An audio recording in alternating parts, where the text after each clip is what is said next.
رجعنا تاني. دلوقتي انا ثبت الحتة دي والحتة دي زي ما شفنا مع بعض، ودي زيها برضو. يعني لقطت الزاويتين على الحيطة كده وركبتهم. دي الحتة اللي على اليمين دي اظن مفيهاش مشكلة. دلوقتي هفك المفصلات وهركب الضرف. هيبقى فيه مفصلتين، ازاز في ازاز، اللي هي دي ازاز والضرفة ازاز، والتالتة ازاز في حيطة زي ما نشوف مع بعض. ادي الاكسسوار، دي ازاز في ازاز، دي ازاز في ازاز، ودي ازاز في حيطة. يعني انا عايز الفيديو ده يبقى مختلف في كل حاجة، فانا عشان كده هنفك المفصلات مع بعض، نشوف مع بعض ايه اللي بيحصل. زي ما بيقولوا ايه اللي بيحصل في المطبخ، يعني المطبخ بتاع الازاز او صناعية الازاز. قد تكون ما صادفتش ان انت حد ركب لك شاور في البيت عندك او حاجة ازاز، او ممكن يكون ركب لك بس طبعا هما كانوا شغالين وانت ما كنتش عايز تضايقهم، ف واقف بعيد او الحمام صغير او الكلام ده. ف انا بقدر اتاح لك الموضوع ده. احنا في الاول وفي الاخر احنا نكمل بعض، وانا اكيد هستفاد من حضراتكم. يعني لو في اي خطأ او شايفين اي حاجة احنا ممكن نكون بنعملها غلط، وده وارد طبعا، يعني مفيش حد الكمال لله طبعا وحده. اتعلم من حضراتكم طبعا. دلوقتي انا فكيت المفصلة خالص. هي بس في حتة فنية كده احنا بنعملها، لازم برضو حضراتكم تبقوا عارفين. المفصلة ليها سوستة، احنا بنلغي السوستة دي.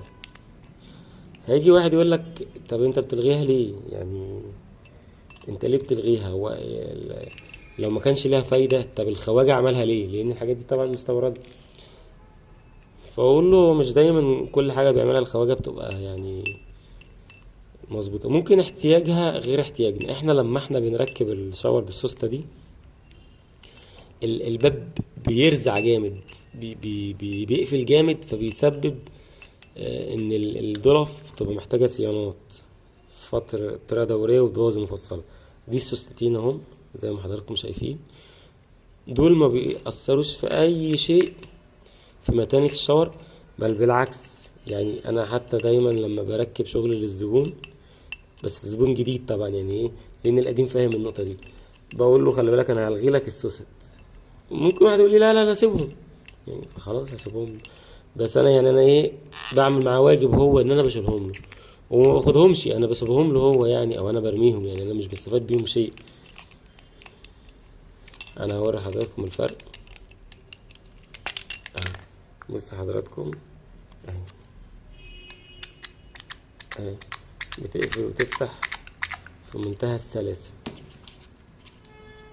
دي اللي هي المفصلة اللي هي ازاز في ازاز. هنيجي المفصلة اللي هي الازاز في حيطة، بفك المسمارين دول، عايز برضو ايه اشارككم. دي المفصلة اللي هي ازاز في حيطة، دي اللي بتمسك في الازاز، والاربع مسامير دول اللي بيمسكوا في الحيطة. فك المسمارين اللي ورا دول.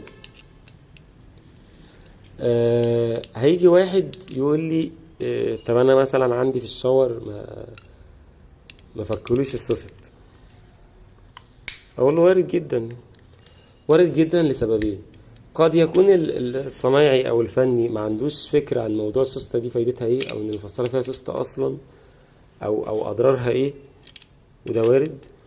وقد يكون هو شايف ان الباب بسوستة افضل، او المفصلة بسوستة، هو عارف ان في سوستة وعارف فايدتها ايه، ومع ذلك عايز يسيبها. يعني عايز الباب يبقى ليه سوستة. هي دي فايدتها ايه؟ اللي وانت بتقفل الباب اخر 5 سم بيقفل.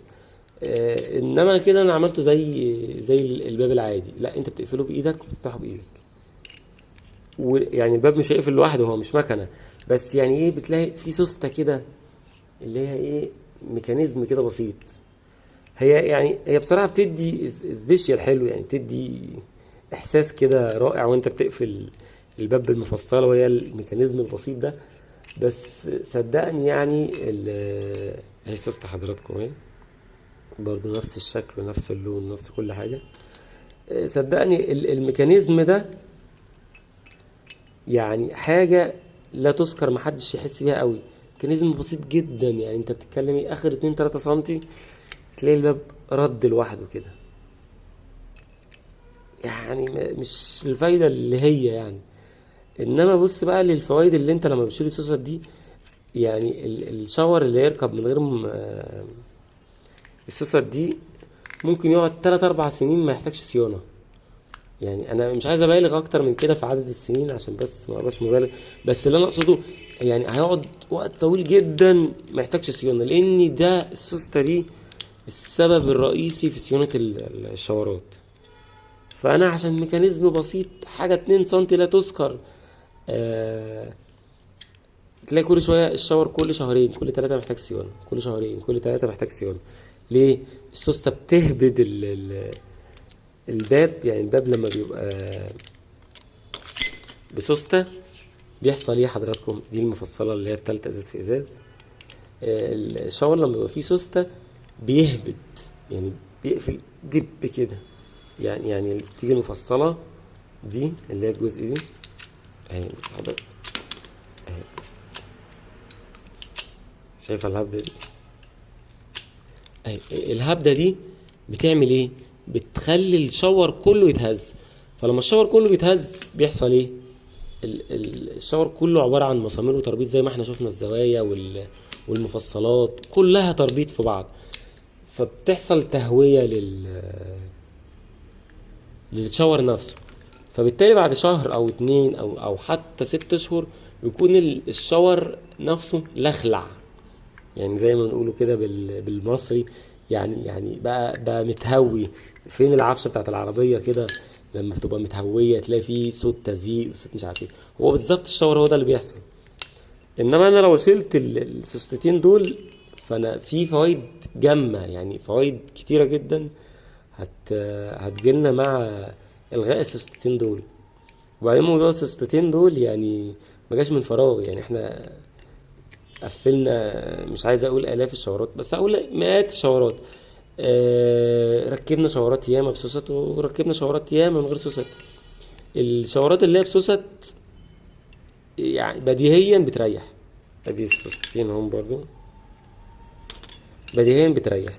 فانا يعني على مدى علمي يعني اللي انا اعتبره يعني لسه بتعلم برضو منكم، ان السوست دي اضرارها اكتر من منافعها، بدون ان احنا نخش في جدل يعني واسع. حد يقول لك انت بتلغي ليه؟ طب بتشيلها ليه؟ طب ما تشيلهاش ليه؟ احنا بنشيلها على فكره، ان انا اشيل السوسته دي بتاخد مني وقت، يعني زي ما حضراتكم شايفين كده. انا بقالي مثلا 5 دقايق او 10 دقايق بشيل في السوست، كنت زماني ركبت الضرف.